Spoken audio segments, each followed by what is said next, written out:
আন্তর্জাতিক ক্রিকেটে ফিরছে বাংলাদেশ। কাল পাকিস্তানের সঙ্গে প্রথম ওয়ানডে। বিশ্বকাপ স্বপ্ন পূরণে ব্যাটারদের দিকে তাকিয়ে অধিনায়ক।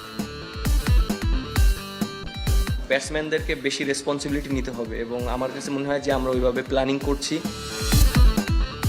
বিশ্বকাপের চেয়েও বেশি পুরস্কার পাচ্ছে টিম ইন্ডিয়া। চ্যাম্পিয়নদের 174 কোটি টাকা বোনাস বিসিসিআই এর।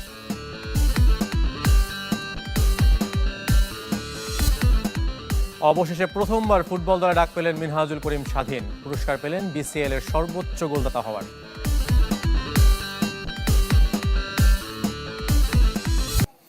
শুরুতে বাংলাদেশ পাকিস্তান সিরিজের খবর জানাবো। 5 মাস পর কাল ওয়ানডে খেলতে নামবে বাংলাদেশ। প্রতিপক্ষ পাকিস্তানের জন্য নতুন বছরে যা প্রথম।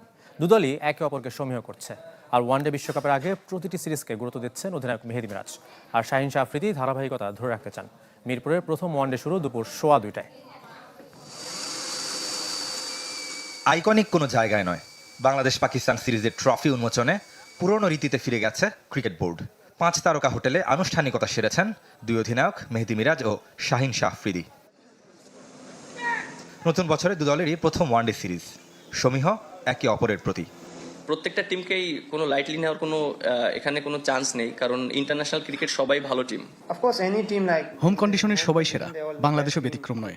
তবে আমরা শ্রীলঙ্কা ও দক্ষিণ আফ্রিকার সাথে শেষ 2 সিরিজে যেমন খেলেছি তার ধারাবাহিকতা ধরে রাখতে চাই। নামেই কেবল পছন্দের ফরম্যাট, পরিসংখ্যান বিপক্ষে। শেষ 5 সিরিজের 4টিতেই হেরেছে। 9 ম্যাচের 7টায় পুরো 50 ওভার খেলতে পারেনি ব্যাটাররা। 2027 বিশ্বকাপে সরাসরি খেলতে তাই ব্যাটারদের দায়িত্বটাই বেশি দেখছেন অধিনায়ক। ব্যাটসম্যানদেরকে বেশি রেসপন্সিবিলিটি নিতে হবে এবং আমার কাছে মনে হয় যে আমরা ওইভাবে প্ল্যানিং করছি। বিশ্বকাপের প্রস্তুতি হিসেবে এই সিরিজ থেকে ট্রু উইকেটে খেলতে চায় টাইগাররা। 3 পেসার খেলানোর ইঙ্গিত দিয়েছেন কোচ ফিল সিমন্স। সেক্ষেত্রে তাসকিন মুস্তাফিজ অটোমেটিক চয়েস। নাহিদ রানার চেয়ে একাদশে শরীফুলের থাকার সম্ভাবনা বেশি। ফর্মে না থাকলেও লিটন শান্তদের মতো অভিজ্ঞদের উপর আস্থা রাখতে চান মিরাজ। বিপরীতে 3 ক্রিকেটারের অভিষেক নিশ্চিত করেছেন পাকিস্তান অধিনায়ক।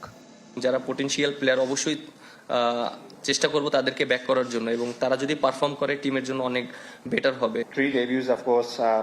টি-20 বিশ্বকাপে সাহিবজাদা ফারহান দুর্দান্ত খেলেছে। একাদশে নিশ্চিতভাবে সে খেলছে। ঘরোয়া লিগার পিএসএল বিবেচনায় মাঝ সাদাকাতেরও ডেবিউ হতে যাচ্ছে।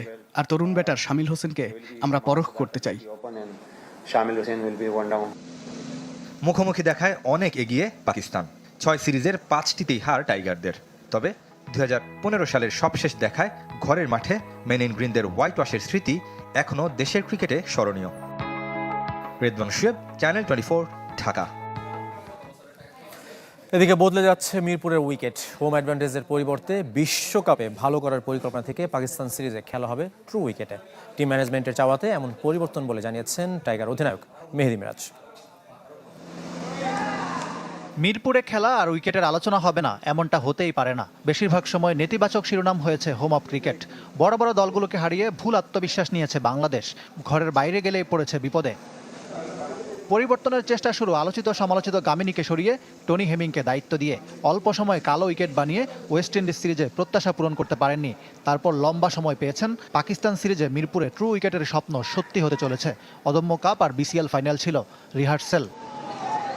টিম ম্যানেজমেন্টের চাওয়া পরিষ্কার। বিশ্বকাপের জন্য দক্ষিণ আফ্রিকার কন্ডিশন মাথায় রেখেই খেলবে বাংলাদেশ। হেড কোচ বলেছেন 1 পেসারের দিন শেষ, খেলতে পারে 3 পেসার। অধিনায়ক মেহেদী মিরাজও কোচের সুর মেলালেন। ওয়ার্ল্ড কাপে অবশ্যই অনেক ভালো উইকেট থাকে এবং আমরা হ্যাবিটটা এখন থেকে স্টার্ট করতে চাচ্ছি, কারণ যেহেতু আমাদের 27 সালের ওয়ার্ল্ড কাপের আগে আমাদের অনেকগুলো ওডিআই ম্যাচ আছে। সো আমরা ম্যাক্সিমাম ম্যাচ যদি আমরা ট্রু উইকেটে খেলতে পারি, সো আমাদের এখানে একটা ভালো এক্সপিরিয়েন্স হবে। তবে সরাসরি বিশ্বকাপ খেলার সমীকরণও মাথায় রাখতে হচ্ছে টাইগারদের। প্রতিপক্ষ বিবেচনায় স্পিন ট্র্যাকের সম্ভাবনাও উড়িয়ে দেননি মিরাজ। পাকিস্তানের কাছে উইকেট কোনো সমস্যা না। আপনার মনেও রাখতে হবে যে আমাদের কিন্তু কোয়ালিফাইও করতে হবে। সো আপনি যদি দেখেন যে আরও যে টিমগুলো আছে যারা আমরা যাদের বিপক্ষে হোম কন্ডিশন নিতে পারি। পাকিস্তানও চমকে গেছে, এবার ম্যাচের আচরণ দেখার অপেক্ষায়। ইকরাম হোসাইন, চ্যানেল 24, ঢাকা।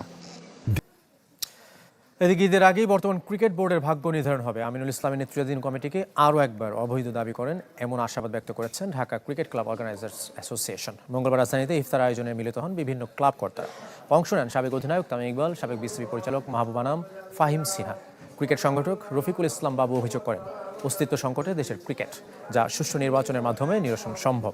মোহামেডানের নবনির্বাচিত ডিরেক্টর ইনচার্জ লোকমান হোসেন ভূঁইয়া অভিযোগ করেন, জমানো টাকা ভেঙে চলছে বর্তমান কমিটি। আমরা গণতন্ত্রে বিশ্বাসী, সেই জন্য আমরা আশা করছি যে এনএসসি যেহেতু প্রত্যেকটি ফেডারেশনের অভিভাবক, এনএসসি থেকে একটি সুষ্ঠু তদন্তের মাধ্যমে এটার একটি যে অবৈধ নির্বাচন হয়েছে সেটা একটি তদন্ত রিপোর্ট পাওয়ার পরেই আমরা কিন্তু সমস্ত ব্যবস্থা গ্রহণ করবো, আইনি ব্যবস্থা গ্রহণ করবো ইনশাআল্লাহ। টি-20 বিশ্বকাপ জেতায় টিম ইন্ডিয়াকে 174 কোটি টাকা বোনাস দেওয়ার ঘোষণা দিয়েছে বিসিসিআই, যা কিনা বিশ্বকাপের মোট প্রাইজ মানির চেয়েও 10 কোটি টাকা বেশি। ক্রিকেটে আইসিসি চেয়েও ভারতের শক্তি আর সামর্থ্য যে বেশি তার প্রমাণ আরও একবার মিলল। বিশ্বকাপের চেয়েও বড় পুরস্কার ঘোষণা করেছে ভারতীয় ক্রিকেট বোর্ড বিসিসিআই।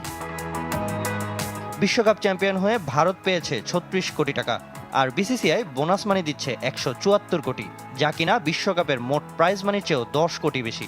আইসিসি এবার রেকর্ড অর্থ পুরস্কার ঘোষণা করেছিল টি-20 বিশ্বকাপে 2 বছর আগে আসরের চেয়ে 20% বাড়িয়ে যা ঘোষণা করেছিল 164 কোটি টাকা। সেই রেকর্ডও ম্লান একা বিসিসিআইয়ের কাছে। প্রথম দল হিসেবে টানা 2 বিশ্বকাপ জিতল ভারত। সূর্যকুমার যাদবের দল টপকে গেল রোহিত শর্মার দলের প্রাইজ মানিকে। বার্বাডোস জয়ে 2024-এ টিম ইন্ডিয়া পেয়েছিল 125 কোটি টাকা। টুর্নামেন্ট সেরা সঞ্জু স্যামসন আর ফাইনাল সেরা জসপ্রীত বুমরার জন্য বাড়তি অর্থ পুরস্কার দিয়েছে টিম ম্যানেজমেন্ট। ফাইনাল জিতে 36 কোটি টাকার সাথে অংশগ্রহণের জন্য 3 কোটি 5 লাখ, সুপার 8-এ উঠে আরও 4 কোটি 65 লাখ পেয়েছে। সঙ্গে গ্রুপ ও সুপার 8-এ 6 জয়ের জন্য পেয়েছে আরও 2.25 কোটি টাকার বেশি। বিশ্ব ক্রিকেটকে অর্থ দিয়েই শুধু নয়, পারফরমেন্স দিয়েও শাসন করছে ভারত। টি-20 বিশ্বকাপ ছাড়াও চ্যাম্পিয়ন্স ট্রফি, নারী বিশ্বকাপ, ছেলে ও মেয়েদের অনূর্ধ্ব 19 বিশ্বকাপের বর্তমান champion men in blue. Samin Yasar, channel 24। এবার ফুটবলের খবর। প্রথমবার জাতীয় দলে ডাক পেলেন তরুণ উইঙ্গার মিনহাজুল করিম স্বাধীন। ফুটবল ফেডারেশন স্কোয়াড ঘোষণা করেনি, তবে তার ক্লাব পিডব্লিউডিতে পৌঁছেছে ফেডারেশনের চিঠি। তরুণ তুর্কি অপেক্ষায় হামজার সাথে একই স্কোয়াডে অনুশীলন করার। অবশেষে হাভিয়ার কাবরেরার সুনজরে মিনহাজুল করিম স্বাধীন।